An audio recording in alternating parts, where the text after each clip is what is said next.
Hello everyone. आज हम लोग हिस्ट्री के वो 30 जीके देखेंगे जो एग्जाम में हमेशा पूछे जाते हैं, हमेशा रिपीट किए जाते हैं ये प्रश्न। ठीक है, तो चलते हैं, बढ़ते हैं पहले प्रश्न की ओर। भारत छोड़ो आंदोलन के समय वायसराय कौन था? कौन था वायसराय? तो याद रखिए, Lord Linlithgow. Option number C इसके करेक्ट आंसर हो जाएंगे। चलते हैं अगले प्रश्न पे। अगला प्रश्न है, 1906 में कोलकाता में आयोजित कांग्रेस अधिवेशन के अध्यक्ष कौन थे? कौन थे? तो याद रखिए, दादा भाई नौरोजी। ऑप्शन नंबर बी इसके करेक्ट आंसर हो जाएंगे। यह मोस्ट इंपॉर्टेंट प्रश्न है, यह भी कई बार एग्जाम में पूछे जा चुके हैं। चलते हैं अगले प्रश्न पे। अगला प्रश्न है, बॉक्सर के युद्ध में अंग्रेजी सेना का नेतृत्व किसने किया था? किसने किया था? तो याद रखिए, Hector Munro. Option number C इसके करेक्ट हो जाएंगे। बॉक्सर के युद्ध में अंग्रेजी सेना का नेतृत्व हेक्टर मुनरो ने किया था। देशबंधु किसकी उपाधि है? किसकी उपाधि है देशबंधु? ऑप्शन है B R Ambedkar, C R Das, B C Pal या रविंद्रनाथ टैगोर। तो याद रखिए, देशबंधु सी आर दास की उपाधि है। ऑप्शन नंबर बी इसके करेक्ट हो जाएंगे। चलते हैं अगले प्रश्न पे। अगला प्रश्न है,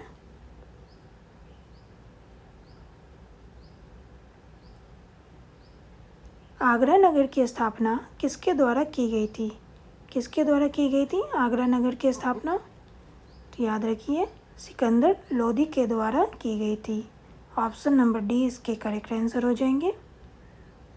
चलते हैं अगले प्रश्न पे। अगला प्रश्न है,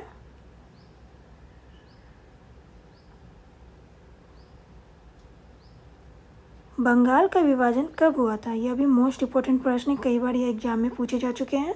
ऑप्शन है 1910, 1905, 1942 या 1801 ईस्वी में। कब हुआ था बंगाल का विभाजन?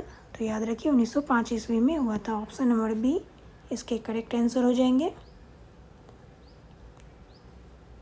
चलते हैं अगले प्रश्न पे। अगला प्रश्न है, बहमनी राजाओं की राजधानी क्या थी? क्या थी बहमनी राजाओं की राजधानी? ऑप्शन है गुलबर्गा, बीजापुर, बेलगाम या रायचूर। तो याद रखिए, बहमनी राजाओं की राजधानी थी गुलबर्गा। ऑप्शन नंबर ए इसके करेक्ट आंसर हो जाएंगे। चलते हैं अगले प्रश्न पे। अगला प्रश्न है, प्रसिद्ध मुस्लिम शासिका चांद बीबी किससे संबंधित है? किससे संबंधित है प्रसिद्ध मुस्लिम शासिका चांद बीबी? अहमदनगर से। ऑप्शन नंबर सी इसके करेक्ट आंसर हो जाएंगे। यह मोस्ट इंपॉर्टेंट प्रश्न है, कई बार एग्जाम में पूछे जा चुके हैं।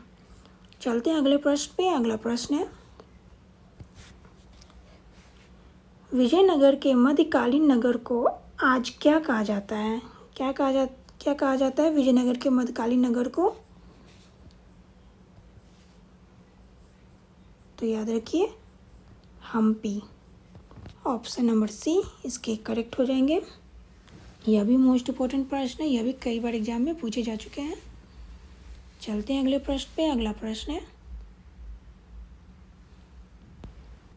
दिल्ली सल्तनत का अंतिम वंश क्या था?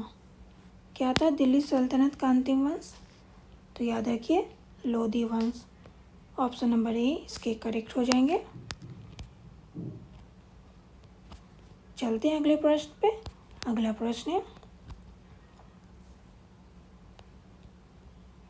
दक्षिण विजय करने का मिशन अलाउद्दीन किसे सौंपा था?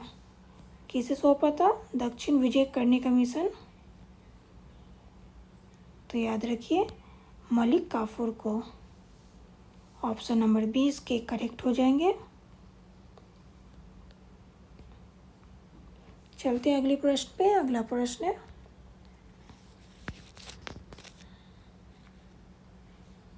हिंदी साहित्य का स्वर्ण युग किसके समय में था? किसके समय में था? ऑप्शन है अकबर, शाहजहां, जहांगीर या हुमायूं। तो याद रखिए, अकबर के समय में था। ऑप्शन नंबर ए इसके सही आंसर हो जाएंगे। चलते हैं अगले प्रश्न पे। अगला प्रश्न है,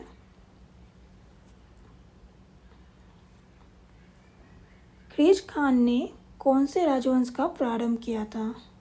कौन से राजवंश का प्रारंभ किया था खिलजी खान ने? तो याद रखिए सैयद वंश का प्रारंभ किया था। ऑप्शन नंबर ए इसके सही आंसर हो जाएंगे। चलते हैं अगले प्रश्न पे। अगला प्रश्न है, टालीकोटा युद्ध के समय विजयनगर साम्राज्य में कौन से राजवंश का राजा था? कौन से राजवंश का राजा था? तो याद रखिए तुलुवा। ऑप्शन नंबर सी इसके करेक्ट आंसर हो जाएंगे। चलते हैं अगले प्रश्न पे। अगला प्रश्न है, युवा बंगाल आंदोलन के नेता कौन थे? कौन थे युवा बंगाल आंदोलन के नेता? तो याद रखिए हेनरी विविजन डेरोजिया। ऑप्शन नंबर डी इसके करेक्ट हो जाएंगे। चलते हैं अगले प्रश्न पे। अगला प्रश्न है, वह प्रसिद्ध जैन कौन था जिसका अकबर बहुत सम्मान करता था? कौन था वो प्रसिद्ध जैन जिसका अकबर बहुत सम्मान करता था? ऑप्शन है हेमचंद्र, हरिविजय, वस्तुपाल या भद्रबाहु। तो याद रखिए हरिविजय था। ऑप्शन नंबर बी इसके करेक्ट आंसर हो जाएंगे। चलते हैं अगले प्रश्न पे। अगला प्रश्न है, अकबर के एकमात्र किस दरबारी ने दीन-ए-इलाही को स्वीकार किया था? किसने किया था दीन-ए-इलाही को स्वीकार? कौन वो एकमात्र दरबारी था? तो याद रखिए बीरबल। ऑप्शन नंबर बी इसके करेक्ट आंसर हो जाएंगे। चलते हैं अगले प्रश्न पे। अगला प्रश्न है,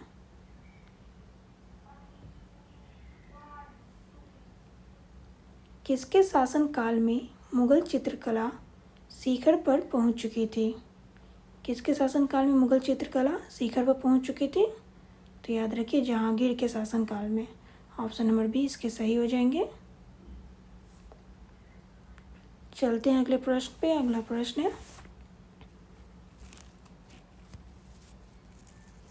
नूरजहां का मूल नाम क्या था? क्या था नूरजहां का मूल नाम? तो मेहरुनिस्सा। ऑप्शन नंबर सी इसके सही हो जाएंगे। चलते हैं अगले प्रश्न पे। अगला प्रश्न है, शाहजहां किस शहर में मोती मस्जिद बनाई थी? किस शहर में मोती मस्जिद बनवाई थी शाहजहां ने? तो याद रखिए आगरा शहर में बनवाई थी। ऑप्शन नंबर सी इसके करेक्ट आंसर हो जाएंगे। चलते हैं अगले प्रश्न पे। अगला प्रश्न है, औरंगजेब की मृत्यु किस स्थान पर हुई थी? किस स्थान पर हुई थी औरंगजेब की मृत्यु? तो याद रखिए अहमदनगर में हुई थी। ऑप्शन नंबर ए इसके करेक्ट आंसर हो जाएंगे। चलते हैं अगले प्रश्न पे। अगला प्रश्न है, खिलजी की मंत्रिपरिषद में प्रधानमंत्री को क्या कहते थे? क्या कहते थे प्रधानमंत्री को खिलजी की मंत्रिपरिषद में? तो याद रखिए इसे पेशवा कहते थे। ऑप्शन नंबर ए इसके सही आंसर हो जाएंगे। चलते हैं अगले प्रश्न पे। अगला प्रश्न है, शिवाजी का गुरु कौन था? कौन था शिवाजी का गुरु? ऑप्शन है नामदेव, रामदास, एकनाथ या तुकाराम। तो याद रखिए रामदास थे। शिवाजी के गुरु कौन थे? तो रामदास थे। ऑप्शन नंबर बी इसके सही हो जाएंगे। चलते हैं अगले प्रश्न पे। अगला प्रश्न है, किस मुगल शासक को निर्माताओं का राजकुमार कहा जाता था? किन मुगल शासक को निर्माताओं का राजकुमार कहा जाता था? याद रखिए शाहजहां को कहा जाता था। ऑप्शन नंबर डी इसके करेक्ट हो जाएंगे। चलते हैं अगले प्रश्न पे। अगला प्रश्न है,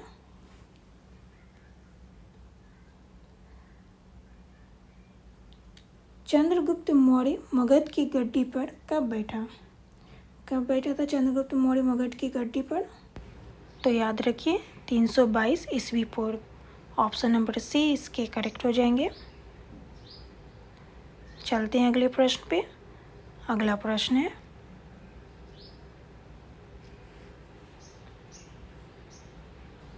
निम्नलिखित में से कौन सी शिवाजी की राजधानी है? शिवाजी की राजधानी कौन सी है? तो याद रखिए रायगढ़ है। ऑप्शन नंबर बी इसके करेक्ट आंसर हो जाएंगे। चलते हैं अगले प्रश्न पे। अगला प्रश्न है,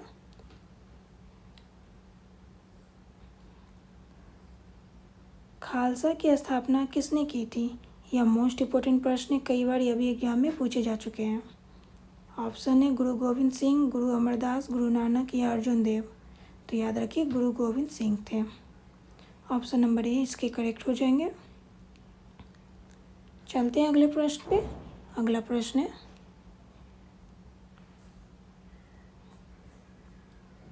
किस शासक ने जजिया कर समाप्त किया था? किस शासक ने जजिया कर समाप्त किया था? ऑप्शन है औरंगजेब, बलबन, अकबर या जहांगीर। तो याद रखिए अकबर ने समाप्त किया था। ऑप्शन नंबर सी इसके करेक्ट हो जाएंगे। चलते हैं अगले प्रश्न पे। अगला प्रश्न है, महाभारत का फारसी में अनुवाद किसने किया था? किसने किया था महाभारत का फारसी में अनुवाद? तो याद रखिए बदायूनी ने किया था। ऑप्शन नंबर डी इसके करेक्ट आंसर हो जाएंगे। चलते हैं अगले प्रश्न पे। अगला प्रश्न है, पुराना किला किसने बनवाया था? किसने बनवाया था पुराना किला? तो याद रखिए शेरशाह ने बनवाया था। पुराना किला किसने बनवाया था? तो शेरशाह ने बनवाया था। ऑप्शन नंबर बी इसके करेक्ट हो जाएंगे। अभी के लिए इतना ही, फिर मिलते हैं नेक्स्ट वीडियो में नए जीके जीएस के साथ, जो आपके एग्ज़ाम के लिए मोस्ट इम्पोर्टेंट है।